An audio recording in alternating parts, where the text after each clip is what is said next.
ACDEPS는 오른쪽 눈은 2.95, 왼쪽 눈은 2.82 정도밖에 되지 않습니다. 검사의 오차 범위를 생각했을 때 2.8mm가 되지 않을 가능성도 충분히 존재하겠죠. 이렇게 다른 병원에서 꺼릴 수 있는 조건을 갖고 있는 환자한테 투데이 라섹을 저희가 시행한 이유는, 오늘은 작년 말에 수술해 드렸던 수험생 환자분의 사례를 소개해 드릴 겁니다. 간단히 히스토리를 설명을 드리면, 주변에 있는 강남 안과에서 고도근시, 초고도 난시 뿐만 아니라 엄청 매우 얇은 각막 두께로 인해서 스마일 프로를 먼저 상담을 받았었는데 일반 라식도 불가능하다, 그렇게 부적합 판정을 받고 결국 렌즈 삽입술을 추천을 받았는데 너무 렌즈 삽입술이 비싸죠. 고민하던 중에 블로그에서 저를 발견하시고 내원하셔서 마이핏 투데이 라섹 수술을 받으시고 극명을 찾으신 환자분입니다. 바로 들어가 볼까요?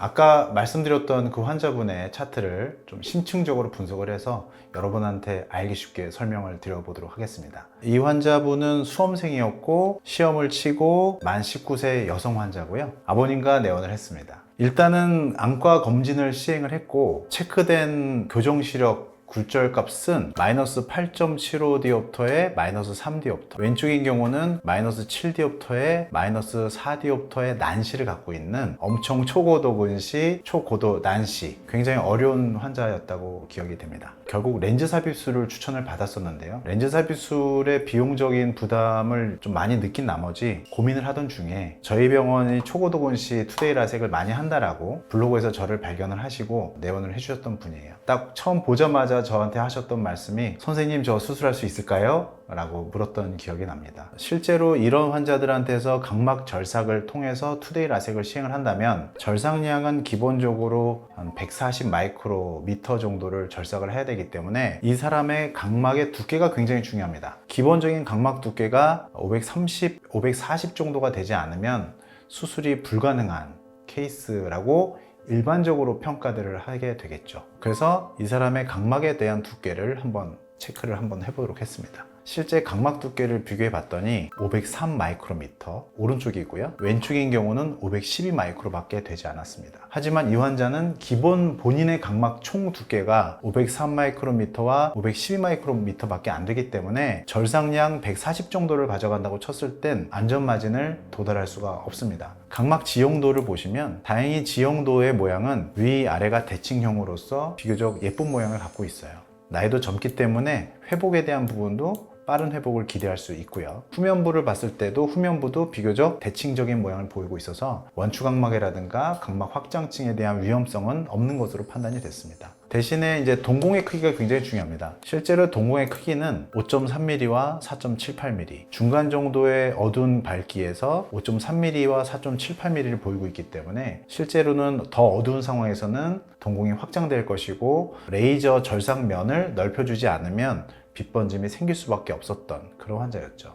결론적으로 이 환자는 다른 병원에서 렌즈 삽입술을 또 추천을 받았다고 하니까 렌즈 삽입술에는 또 적합한 눈인지 한번 볼 필요가 있죠. 렌즈 삽입술에서 중요한 것은 렌즈를 삽입할 수 있는 공간의 적정성이 매우 중요하고, 그 적정성에서 AC depth, anterior chamber depth라는 전방 깊이를 우리가 기준으로 삼습니다. 가장 최소 기준은 2.8mm가 되겠고요. AC depth는 오른쪽 눈은 2.95, 왼쪽 눈은 2.82 정도밖에 되지 않습니다. 초고도 근시, 초고도 난시의 AC depth는 2.8mm 이상이긴 한데 왼쪽 같은 경우는 굉장히 마진에 걸려 있고, 검사의 오차 범위를 생각했을 때 2.8mm가 되지 않을 가능성도 충분히 존재하겠죠. 이렇게 다른 병원에서 꺼릴 수 있는 조건을 갖고 있는 환자한테 투데이 라섹을 저희가 시행한 이유는 저희 병원의 장점인 마이핏 개념을 이용했기 때문입니다. 마이핏이란 것은 개개인의 맞춤별, 눈의 상태, 그 환자의 니즈, 그 환자의 경제적인 상태들을 종합적으로 판단해서 소통을 통해서 그 환자가 예측될 수 있는 기대 시력을 충분히 설명을 드리고, 그것을 통해서 환자와 의사 간의 신뢰관계를 회복을 하고 신뢰를 유지할 수 있는 개념이라고 보시면 될 것 같습니다. 마이핏 투데이 개념을 이용한다면 이런 환자분들도 수술을 통해서 시력을 되찾을 수 있다는 의미입니다. 자, 그러면 수술을 했고 결과를 볼까요? 23년도 12월 19일 날 수술을 했습니다. 그리고 한 달 후가 지난 1월 6일 이 환자의 굴절 값을 보실까요?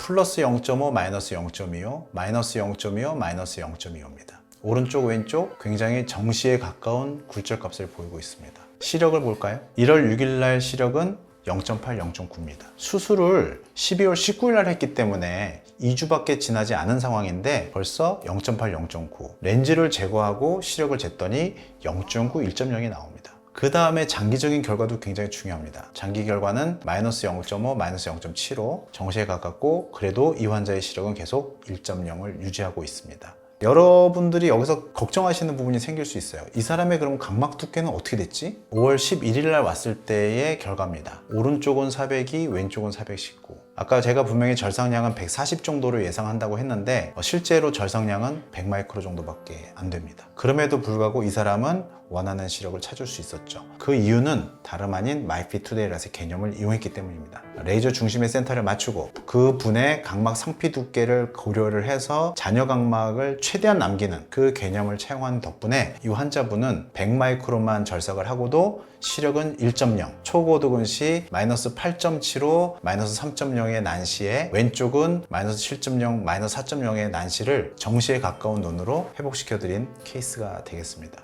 오영삼입니다. 이분이 저희 병원을 찾아오시지 못했다면 어떻게 됐을까요? 또 부모님들은 그 비싼 렌즈 삽입술을 시키지 못했다는 죄책감과 따님은 저주받은 눈으로 살아야 된다는 그런 마음을 평생 안고 살아가지 않았을까요? 저는 기쁩니다. 이렇게 어려운 케이스를 통해서 제가 환자분들에게 좀 더 많은 새로운 빛을 보여드릴 수 있다는 것에 되게 감사하고요. 여러분들한테 맞는 수술법이 있습니다. 그 수술법을 찾아드리는 것이 저의 사명이고 그렇게 하려면 여러분들과 제가 소통을 통해서 이 수술을 통해서 얻을 수 있는 것, 여러분이 조금 손해볼 수 있는 것들을 충분히 대화를 통해서 이야기를 나눈 후에 가장 최적의 수술 방법을 찾는 것이 저의 역할이 아닐까 싶습니다. 감사합니다, 여러분.